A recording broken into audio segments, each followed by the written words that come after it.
Hi everyone, in today's video we're going to talk about another way to manage chronic pain, and that is via a technique called pacing. Now pacing is not pacing back and forth, because for a majority of conditions like mine for example that would actually increase your pain. Pacing is the practice of doing activities one bite at a time. So there's something called the pain cycle, which is a combination of factors. So people will either do too much, or they will rest too much, become inactive and lose fitness. They will then have days where they try and do too much. That increases the pain. The pain then causes them to rest too much, lose further fitness, which means next time they can't do as much before it brings on more pain again. Now, the idea behind pacing, as I've said, is one bite at a time. It's about taking breaks regularly through the day so that you don't overstress yourself and overstress your body and trigger things that increase your pain level. So if I use myself as an example, if I spend too long, which isn't that long at all for me, but too long on my feet, that will increase my pain level. It will also increase the chances of me dislocating, which will of course increase my pain. What I tend to do is write lists. There's an old joke I've had is there's two types of people out there: those who write lists and those who pretend they don't write lists. But in reality, I write lists, and I write lists in a lot of detail. I write some very small tasks on there, and those tasks may be as simple as sending an email or making a phone call or something like that. The idea is that I might do a couple of tasks in a row before I take a break. So I might send an email, do a phone call, and then do something that is quite minor and physical, and then use that to take a 5-minute break, and so on and so forth.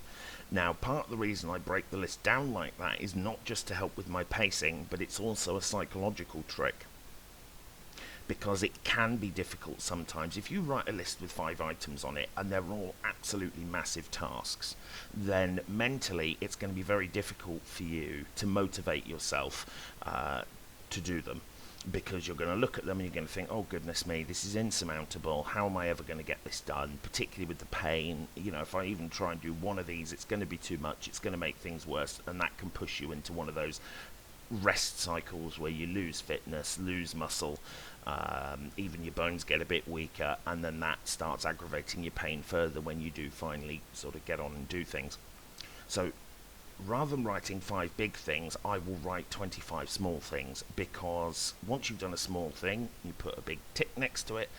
That is a motivator. You're like, yes, I'm making progress. Momentum is on, I've got momentum. Momentum is on my side. Keep pushing, keep pushing, keep pushing.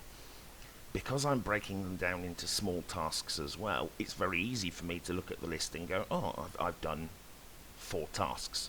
And 4 of them were completely non-physical, but I have been sat down for quite a while in one position, so rather than let this aggravate my situation, I'll move for a minute and then I'll get on with more tasks.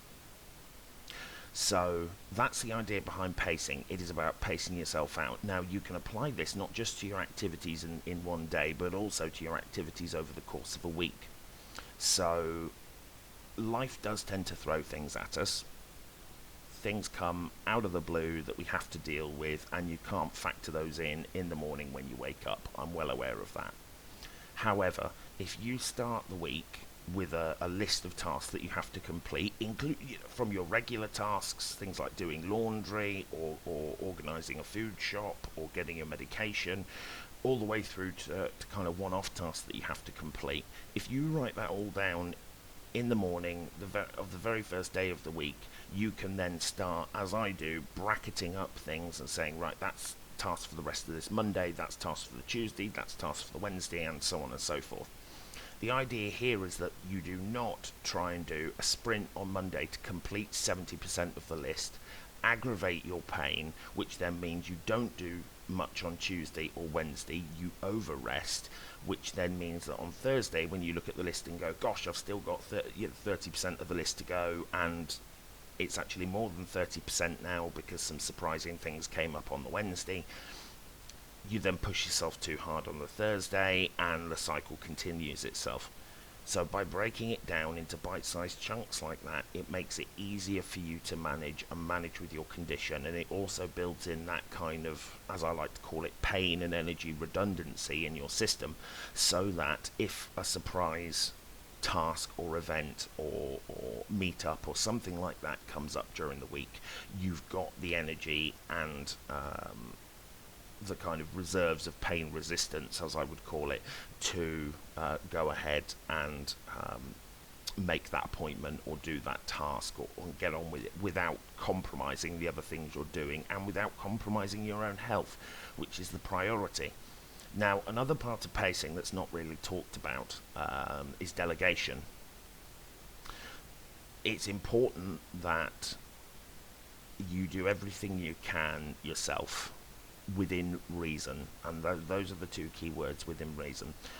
The reason I say this is because you do not want to over delegate, and that means trying to get everybody other than yourself to do all of the tasks. If you do that, you will then end up in a prolonged rest cycle, which, as we've already said, is going to increase your pain, the time when you can't delegate things and you've got to get on and do it yourself.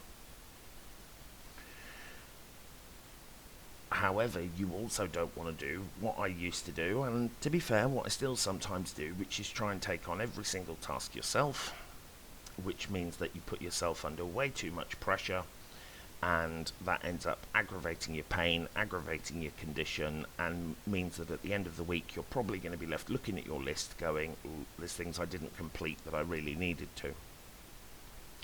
So it's important that you find people you can delegate tasks to, and delegate them based on common sense. So if I give myself as an example, obviously I am far more limited physically than I am in terms of with my cognitive functions. So when it comes to delegating things or asking for help from other people, when I ask them for help, I generally, almost overwhelmingly, ask them for help with physical tasks, particularly if it involves carrying anything or getting shopping or stuff like that, because that for me is the most difficult activity. That is the activity that will ratchet up the pain the highest. That's the activity that will encourage the most dislocations, and obviously make my day considerably worse and risk pushing me into that pain cycle again. So it is important to find people that you can rely on like that. It's also important to pace them as well. I know that sounds funny, but even if they don't have a condition, what you don't want to do is ask them to do too much and then put them in a position where they're not going to be able to really help you for a prolonged period of time because you feel personally that you've overused that person's help. So you need to pick the most important things that you are going to struggle with and ask other people, if you can, to help you with them, so that improves your pacing. So as I've said, it really is about keeping yourself at a kind of steady level of activity while taking regular breaks. That's not going to aggravate your pain, but is also not going to push you into a long-term situation where your physical and mental condition degenerates, and that makes your chronic pain worse because you have less energy and less ability to resist it. That pretty much summarizes pacing, folks. If you have any questions about pacing or any guidance or examples that you want to share with the watchers and followers of this series, then obviously please do.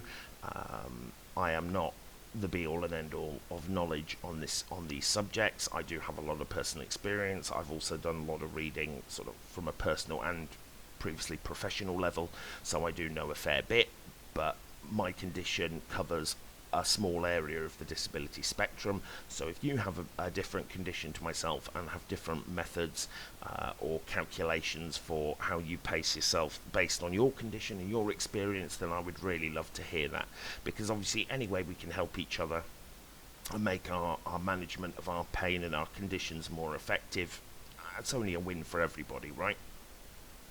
Anyway, I shall speak to everybody soon when we're going to talk more about physical therapy, physiotherapy, exercise and things like that, and how that can be used to manage chronic pain. Thanks very much for your time, everybody, and I'll catch you soon.